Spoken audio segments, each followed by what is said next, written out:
আজরাইল আলাইহিস সালাতু ওয়াস সালাম মন্ত্রীর দিকে এমন ভাবে তাকাইছে, মন্ত্রীর ভিতরে একটা ভয় ঢুকে গেছে। এবার মন্ত্রী পয়গম্বর সুলাইমান আলাইহিস সালাতু ওয়াস সালামকে ডাকিয়া বলতেছে, ওগো পয়গম্বর সুলাইমান, দীর্ঘদিন আপনার এই রাজপ্রাসাদের মন্ত্রী, কোনোদিন আপনার কাছে কোনো আবদার করি নাই, কোনোদিন আপনার কাছে কোনো দাবি করি নাই। ওগো পয়গম্বর সুলাইমান, আপনার কথা বাতাসে শুনে, আপনার কথা জিনেরা শুনে। পয়গম্বর সুলাইমান আলাইহিস সালাতু ওয়াস সালামের কথা কিন্তু বাতাসে শুনতো, জিনেরা শুনতো। তিনি বাতাসের সাহায্যে মুহূর্তের ভিতরে অনেক দূরে চলে যাইতে পারতো, আবার জিনদের মাধ্যমে অনেক কাজ করাইতে পারতো।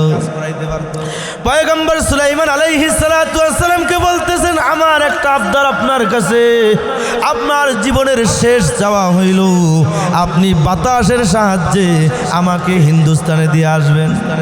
বলতে পারেন কেন? কারণ হিন্দুস্তানে তার মৃত্যু হবে, এই জন্য সে তার আশা পূরণ করার জন্য হিন্দুস্তানে যাইতে চায়। কথা ঠিক না ঠিক? আমার ভাইয়েরা, আমার বন্ধুগণ, গভীর মনোযোগ।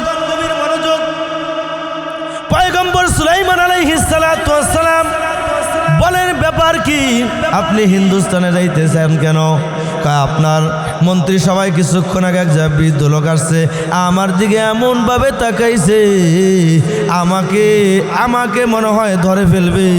আমার ভিতরে ভয় ঢুকে গেছে, আমি আর আপনার মন্ত্রী সবাই আপনার রাজ দরবারে থাকতে পারবো না। দেখেন, মরণ লেখা হিন্দুস্তানে, এই জন্য মন্ত্রী সভা সাইরা হিন্দুস্তানে যাইতে চায়, মন্ত্রী সভায় থাকতে ভয় লাগে। আমার ভাইরা, আজরাইল আলাইহিস সালাতু ওয়াস সালাম আসলেন। আসিয়া পয়গম্বর সুলাইমান আলাইহিস সালাতু ওয়াস সালামকে জিজ্ঞাসা করতেছেন, ওগো পয়গম্বর সুলাইমান, কিছুক্ষণ আগে আপনার মন্ত্রী সভায় বসা দেখলাম, আপনার মন্ত্রী বসা, আপনার মন্ত্রী কোথায় গেল? পয়গম্বর সুলাইমান বলতেছেন, ভাই আজরাইল, আপনি আমার মন্ত্রীর দিকে এমন ভাবে তাকাইছেন, আপনার মন্ত্রীর ভিতরে ভয় ঢুকে গেছে, এই জন্য আমার মন্ত্রী বলছে, ও পয়গম্বর সুলাইমান, বাতাসের সাহায্যে আমাকে হিন্দুস্তানে দিয়ে আসেন। আমি কিছুক্ষণ আগে বাতাসের সাহায্যে আমি তাকে হিন্দুস্তানে দিয়ে আসছি। আজরাইল বলতেছেন, ও পয়গম্বর সুলাইমান, আল্লাহ তাআলা তো আমাকে অর্ডার করেছিলেন এই মন্ত্রীর জান যেন আমি হিন্দুস্তানে কবজ করি, কিন্তু আমি আপনার মন্ত্রী সভায় তাকে দেখে আমি আশ্চর্য হয়ে গিয়েছিলাম যে কিভাবে তাকে হিন্দুস্তানে আমি তার রূহ কবজ করব। এবার আজরাইল বলতেছেন, যার মৃত্যু যেখানে সেখানে সে যাবি। এবার আজরাইল আলাইহিস সালাতু ওয়াস সালাম হিন্দুস্তানের জমিনে ওই মন্ত্রীর সামনে দাঁড়ানো। এবার মন্ত্রী ওই বিদ্যালয়কে দেখে অবাক হয়ে গেছেন, যার জন্য আমি মন্ত্রী সভা ছাড়লাম, যার জন্য আমি রাজ্য ছাড়লাম, সে দেখি আমার সামনে দাঁড়ানো। এবার মন্ত্রী ডাক দিয়ে বলতেছে, বাবাজি, আপনি কে? আপনাকে তো চিনতে পারলাম না, আপনার ভয়ে আমি মন্ত্রিসভা ছাড়লাম, সুলাইমান আলাইহিস সালাতু ওয়াস সালামের রাজদরবার ছাড়লাম, আপনি দেখি আমার সামনে দাঁড়ানো, ব্যাপারটা তো বুঝতে পারলাম না। এবার বৃদ্ধা লোকটি ডাক দিয়ে বলতেছে, ওগো মন্ত্রী, আমি কোনো বৃদ্ধা লোক নয়, আমি হচ্ছি মালাকুল মউত আজরাইল আলাইহিস সালাম। যারা একবার কন্যা সুবহানাল্লাহ। আমার ভাইরা, আমার বন্ধুরা, আজরাইল আলাইহিস সালাতু ওয়াস সালাম মন্ত্রীর সামনে উপস্থিত হলেন। মন্ত্রী বলে, আপনার ভয়ে আসলাম এখানে। আজরাইল বলেন, আমার হাত থেকে যত দূরে পালাইতে চাও, আমার হাত থেকে পালাইতে পারবা না। মরণ থেকে যত পালাও, মরণ তোমায় লইবে গিরি, যদিও সুদূর আকাশ পানে লুকাও বানিয়ে সিঁড়ি। কথা ঠিক না বেঠিক? আমার ভাইরা, আজরাইল আলাইহিস সালাতু ওয়াস সালাম ওখান থেকে আপনাকে বের করে নিয়ে আসবে, আপনি যেখানে লুকান না কেন। কাজেই মৃত্যুর হাত থেকে আমরা কেউ বাঁচতে পারবো না, এটা আমরা বিশ্বাস করি। তো তাহলে এখন মরণ হবে, মৃত্যুর একটা কষ্ট আছে না নাই? আমরা মনে করি যে মরণ হয়ে গেল তো শেষ, কিন্তু না, মৃত্যুর একটা যন্ত্রণা আছে। মৃত্যুর যন্ত্রণা যদি মানুষে জানতো, দুনিয়ার সব বলিয়া মৃত্যুর কথা স্মরণ রাখতো। আজকে তো মানুষ মৃত্যু বলিয়া শুধু দুনিয়ার পিছনে দৌড়ায়, মনে করে দুনিয়াই তাদের সব, পরকাল কিছু না, কোরআন মাহফিল কিছু না, কোরআন হাদিস কিছু না, দুনিয়াই সব। এরকম মুসলমান আছে না নাই? আমার ভাইয়েরা, মৃত্যুর একটা যন্ত্রণা আছে। মানুষের যখন মৃত্যুর সময় ঘনিয়ে আসে, তখন মৃত্যুর একটা যন্ত্রণা হয়। এই মৃত্যুর যন্ত্রণাকে তাফসিরের ভাষায় বলা হয়, হাদিসের ভাষায় বলা হয় সাকরাতুল মাউত, মৃত্যুর যন্ত্রণা। মানুষের যখন মৃত্যুর যন্ত্রণা শুরু হয়ে যায়, তখন তার ডান দিকে 500 ফেরেশতা তাকে জোরে চেপে ধরে রাখে, বাম দিকে 500 ফেরেশতা তাকে জোরে চেপে ধরে রাখে। তার প্রচন্ড কষ্ট হইতে থাকে। তখন তাকে দেখার জন্য তার আত্মীয় স্বজনরা যখন দামি দামি খাবার নিয়ে আসে, বিভিন্ন ফল নিয়ে দেখার জন্য আসে, যেমনিভাবে অসুস্থ মানুষকে দেখার জন্য আসে, তখন তার প্রচন্ড কষ্ট হইতে থাকে। যার সাকরাতুল মউত শুরু হয়ে গেছে, সে ডাক দিয়ে বলো, আমার সন্তান, বড় কষ্ট করিয়া তোমাকে ডাক্তার বানাইছি, বড় কষ্ট করিয়া তোমাকে ইঞ্জিনিয়ার বানাইছি, তুমি বিশাল বড় বাড়ি বানাইছো, তুমি দামি গাড়ি কিনেছো, দামি দামি খাবার নিয়ে আমাকে দেখার জন্য আসছো। তুমি তাকাইয়া দেখো আমাকে কত জোরে চেপে ধরে রেখেছে। তোমার ওই বিশাল বাড়ি দিয়া আমি কি করব? তোমার দামি গাড়ি দিয়ে আমি কি করব? তোমার দামি খাবার দিয়ে আমি কি করব? কারণ তার মৃত্যুর যন্ত্রণা শুরু হয়ে গেছে। আল্লাহ নবী বলেন, যার মৃত্যুর যন্ত্রণা শুরু হয়ে গেছে, তার কাছে বসিয়া যদি কোনো ব্যক্তি সূরা ইয়াসিন তেলাওয়াত করা শুরু করে দেয়, তার সন্তানের ভিতর যদি কোনো ব্যক্তি সূরা ইয়াসিন তেলাওয়াত করা শুরু করে দেয়, ইয়াসিন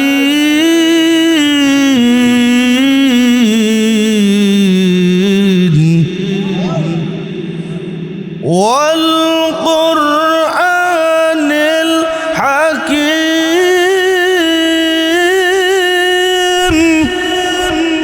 আল্লাহ নবী বলেন, তার কাছে বসিয়া যদি সূরা ইয়াসিন তেলাওয়াত করা শুরু করে যায়, ওই যে ফেরেশতারা তাকে জোরে চেপে ধরে রেখেছিল, তার মৃত্যুর কষ্ট হইতেছিল, সূরা ইয়াসিন তেলাওয়াত করার সাথে সাথে, সূরা ইয়াসিন তেলাওয়াত করার সাথে সাথে ওই ফেরেশতারা তাকে ছেড়ে দেয়। সঙ্গে সঙ্গে ফেরেশতারা ছেড়ে দেয়, আসানের সহিত, শান্তির সহিত তার রূহটা বের হয়ে যায়। সুবহানাল্লাহ, আর জোরে সুবহানাল্লাহ। তার কোনো কষ্ট হয় না, শান্তির সহিত তার রূহটা বের হয়ে যায় সূরা ইয়াসিন তেলাওয়াত করার কারণে। এই সূরা ইয়াসিন আমাদের যখন মরণ হবে, তখন আমাদের পাশেও সূরা ইয়াসিন তেলাওয়াত করা দরকার আছে না নাই? এই জন্য সূরা ইয়াসিন শিক্ষা করা দরকার আছে না নাই? আমরা নিজেরা কোরআন শিখব, সন্তানদেরকে শিখাইব, আত্মীয় স্বজনদেরকে শিখাইব। এই কোরআন কিন্তু শুধু দুনিয়াতে নয়, পরকালেও কোরআন লাগবে। কথা বলেন ঠিক না বে ঠিক? কোরআন শিখাও ছেলে মেয়েকে ওহে মুসলমান, জান কবজের সময় তোমার হইবে রে আসান, জান কবজের সময় তোমার হইবে রে আসান। ঠিক না বে ঠিক? ঠিক না বে ঠিক? একটি ছেলে আলেম হলে পড়বে কোরআন মৃত্যুকালে, একটি ছেলে হাফেজ হলে পড়বে কোরআন মৃত্যুকালে, ভেগে যাবে মরদুদ শয়তান, ভেগে যাবে মরদুদ শয়তান, থাকবে যে ঈমান, জান কবজের সময় তোমার হইবে রে আসান। আপনারা পারেন না? সবাই বলেন, যারা দাঁড়ায় আছেন বসে যান, কোরআনের মহব্বতে যারা দাঁড়ায় আছেন বসে যান, আর আমার সাথে বলেন, কোরআন শিখাও ছেলে মেয়েকে ওহে মুসলমান, জান কবজের সময় তোমার হইবে রে আসান, জান কবজের সময় তোমার হইবে রে আসান। এই কোরআন শিখা দরকার আছে না নাই? ও মুসলমান, ইমানি বললে একটা আওয়াজ দিতে হবে। আমাদের সমাজ এমন মুসলমান আছে কোরআন শিক্ষাকে গুরুত্ব দেয় না, কোরআন ওয়ালাকে অবজ্ঞা করে, এমন মুসলমান আছে না নাই? আওয়াজ দিয়ে বলতে হবে, এমন মুসলমান আছে না নাই? কিন্তু কোরআন ওয়ালাদেরকে দরকার কি দরকার না? আমার ভাইরা, কোরআন ওয়ালাদেরকে সব সময় দরকার। আমার জন্মের সময় দরকার, মৃত্যুর পরে দরকার, আমি যখন মারা যাব তখনও কোরআন ওয়ালাদেরকে দরকার, আমার যখন মরণ হবে তখনও কোরআন ওয়ালাদেরকে দরকার, আমি যখন নামাজে মসজিদে যাই তখনও কোরআন ওয়ালাদেরকে দরকার, আমি যখন ঈদের নামাজ পড়তে যাই তখনও কোরআন ওয়ালাদের দরকার, আমার যখন বিবাহ শাদী হয়েছে তখনও কোরআন ওয়ালাদের দরকার, আমার মা বাবার যখন বিবাহ শাদী হয়েছে তখনও কোরআন ওয়ালাদের দরকার। কথা ঠিক না বে ঠিক? অনেক মুসলমান এমনিতে মনে করে হুজুর গো কাজ কি, ইসলামপন্থীদের কাজ কি, এরকম কথা বলে না, বলে না? কিন্তু আলেমুল আমাদের দরকার আছে না নাই? আসল সময় আলেমুল আমাদেরকে লাগে, কোরবানি আসলে হুজুরকে পিছনে দৌড়ায়, আর এমনিতে আবার চায়ের দোকানে আলেমুল আমাদের সমালোচনা করে। কথা বলেন ঠিক না বেটি? ঠিক না বেটি? ঠেকায় বললে চিনে, কিন্তু কাজের সময় চিনে না। এই জন্য তো ওই শিল্পী সঙ্গীত গেয়ে আমাদেরকে বুঝাইতে চেয়েছেন, তোর মা বাবা চাচা চাচি এই দুনিয়া ছেড়ে তখন ঠিকই আসতে হবে কোরআনওয়ালাদের কাছে। তোর মা বাবা চাচা চাচি মারা যখন যাবে তখন ঠিকই আসতে হবে এই হুজুরদের কাছে। ঠেকায় পারলে হুজুর চিনে, নইলে চিনে না, এই হুজুরে সারা তোরে কবর দিব না, এই হুজুরে সারা তোরে দাফন দিব না, এই হুজুর সারা তোর জানাজা কেউ পড়াবে না। কথা বলেন ঠিক না ভাই? ঠিক। আমার বাংলাদেশের প্রধানমন্ত্রী, তিনবারের প্রধানমন্ত্রী বেগম খালেদা জিয়া যে ইন্তেকাল করলো, বাংলাদেশের প্রধানমন্ত্রী জানাজার সময় আলেম লাগছে কি লাগে না? কি কথা বলেন ঠিক না ভাই? ঠিক। আপনি আমি মারা গেলে লাগবে কি লাগবে না? ঠেকায় পড়লে হুজুর চিনে, নইলে চিনে না, এই হুজুরে সারা তোরে কবর দিব না, এই হুজুরে সারা তোরে কবর দিব না। আমার ভাইরা, এই জন্য আমাদের কোরআন শিখা দরকার, কোরআন ওয়ালাদেরকে সম্মান করা দরকার, কোরআন এই মাদ্রাসাকে খেজমত করা দরকার, কোরআন এই মাদ্রাসার পাশে থাকা দরকার। আমার ভাইরা, এই কোরআন শিখলে কি লাভ? আমি শুরুতেই বলেছিলাম, আল্লাহ তাআলা বলছেন আমি 114টি সূরা নাজিল করেছি। 114টি সূরার ভিতরে আমি মাক্কি মাদানী 2 ধরনের সূরা নাজিল করেছি। 2 ধরনের সূরা নাজিল করে আমি পৃথিবীর মানুষদেরকে বুঝাইতে চেয়েছি, ও পৃথিবীর মানুষেরা রে, আমার কোরআনুল কারীমের অনুসরণ করে যদি তোমরা ঈমানদার এবং আমলদার হতে পারো, আমি আল্লাহ তাআলা কিয়ামতের ময়দানে তোমাদেরকে জান্নাতের মেহমান বানায় দিব। সুবহানাল্লাহ।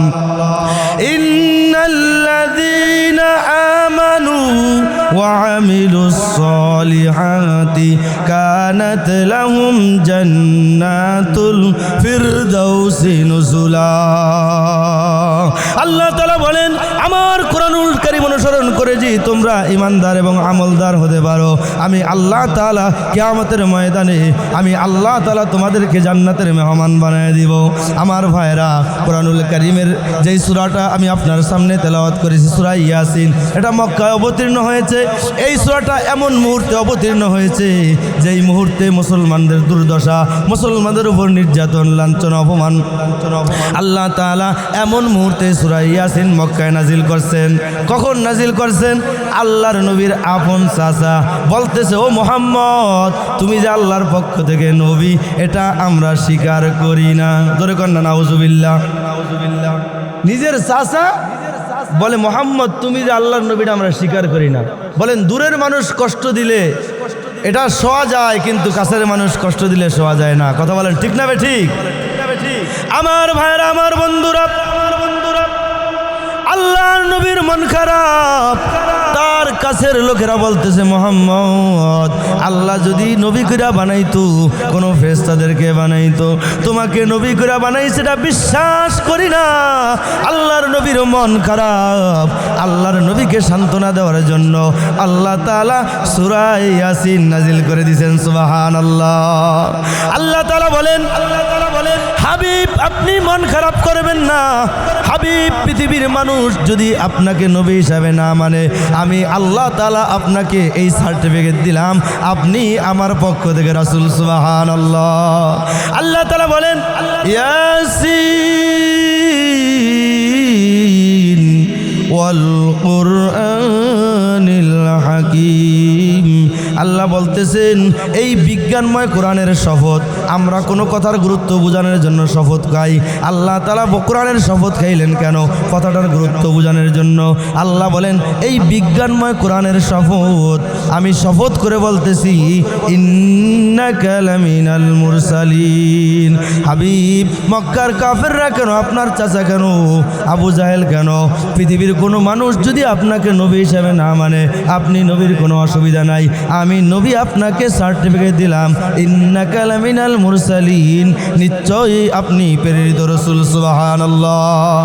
আমার ভাইরা, আমার বন্ধুরা, আল্লাহ বলেন, আপনি শুধু প্রেরিত রাসূল হয়েই ক্ষান্ত না, আলা সিরাতিম মুস্তাকিম, আপনি সঠিক পথের উপর আছেন, সিরাতে মুস্তাকিমের উপর আছেন। সিরাত শব্দের অর্থ হইল রাস্তা, তরিক শব্দের অর্থ হইল রাস্তা। তরিক আর সিরাতের ভিতরে পার্থক্য হইল, তাফসীরের ভাষায় তরিক বলা হয় এমন রাস্তাকে যেই রাস্তা শুরু আছে আবার শেষ হয়ে গেছে, কিন্তু সিরাত এমন রাস্তা যার শুরু দুনিয়া আর শেষ হইল জান্নাতে। সুবহানাল্লাহ। এই জন্য আমরা প্রতিদিন নামাজের ভিতরে পড়ি, ইহদিনাস সিরাতাল মুস্তাকিম। হে আল্লাহ, আমাদেরকে সঠিক সহজ সরল পথে আমাদেরকে চালান। প্রতিদিন আমরা সূরা ফাতিহার ভিতরে পড়ি। আল্লাহ তাআলা সূরা ইয়াসিনের ভিতরে বললেন, আলা সিরাতিম মুস্তাকিম। হে হাবিব, মক্কার কাফেররা আপনাকে নবী হিসাবে না মানলে কি আপনি সঠিক পথের উপর আছেন, সঠিক রাস্তার উপর আছেন। হাবিব, আপনি মন খারাপ করবেন না। যারা আপনাকে মানে না তারা ক্ষতিগ্রস্ত। কিয়ামত পর্যন্ত যারা আপনাকে নবী হিসাবে মানবে, এই কোরআন মানবে, কোরআন অনুসরণ করবে, কিয়ামত পর্যন্ত তারা সিরাতে মুস্তাকিমের উপর থাকবে। আর সিরাতে মুস্তাকিমের উপর যারা থাকবে তাদেরকে আমি আল্লাহ তাআলা জান্নাত দান করব। সুবহানাল্লাহ। জান্নাত কি আপনার আমার বাড়ির মতো কোনো ঘর? আহারে, জান্নাতের কোনো কল্পনাই করা যায় না। জান্নাত এমন জায়গা যার কোনো কল্পনাই করা যায় না। জান্নাতের সম্পর্কে যদি মানুষ জানতো তাহলে দুনিয়া ছাড়িয়ে দিয়া জান্নাতের জন্যই পাগল হইত। কেমন জান্নাত দিবে আল্লাহ তাআলা? আল্লাহ তাআলা বলেন, ওয়ালাকুম ফিহা মা তাশতাহি আনফুসুকুম ওয়ালাকুম ফিহা মা তাদউন। আমার ভাইরা, এমন জান্নাত আল্লাহ তাদের দান করবেন যেই জান্নাত কখনো আমরা কল্পনা করি নাই, যেই জান্নাত আমরা কখনো দুই চোখে দেখি নাই, আমাদের অন্তর চিন্তা করে নাই। এমন জান্নাত আল্লাহ তাআলা দান করবেন। ওই জান্নাতের ভিতরে বান্দা মনে মনে যা কল্পনা করবে, ওই জান্নাতের ভিতরে বান্দা মনে মনে যা চাইবে, আল্লাহ তাআলা ওই বান্দার সামনে, ওই জান্নাতীর সামনে তা প্রস্তুত করে দিবেন। সুবহানাল্লাহ। একজন জান্নাতীর মনে চাইবে আকাশ দিয়ে একটা পাখি উড়ে যায়, উপর দিয়ে একটি পাখি উড়ে যায়, খাইতে মনে চাবে। ওই পাখি ধরা লাগবে না, ছোঁয়া লাগবে না, কল্পনা করবে ওই কবুতর পাখি তার সামনে বুনা হয়ে আসবে। ওয়ালাকুম ফিহা মা তাদউন। ওই জান্নাতের ভিতরে বান্দা যা কল্পনা করবে, ওই জান্নাতের ভিতরে বান্দা যা চাইবে, আল্লাহ তাআলা ওই জান্নাতের জন্য জান্নাতের ওই দাবি পূরণ করে দিবেন। ওই জান্নাতের দাবি আল্লাহ তাআলা কবুল করে নেবেন। ওই জান্নাতের দাবি আল্লাহ তাআলা গ্রহণ করে নেবেন। আমার ভাইরা, আমার বন্ধুরা, পৃথিবীর সুপার পাওয়ার রাষ্ট্র যদি, পৃথিবীর সুপার পাওয়ার রাষ্ট্রপ্রধান যদি মনে যা চায় তা কিন্তু তাদের পায় না। আল্লাহর কাছে যা দাবি করবে আল্লাহ তাআলা তাই কবুল করে নিবে।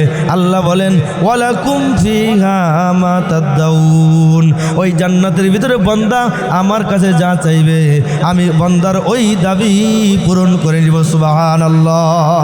আল্লাহ তাআলা বলেন এই যে আমি বান্দাকে জান্নাত দিব, এই জান্নাত কোনো সাধারণ জান্নাত নয়।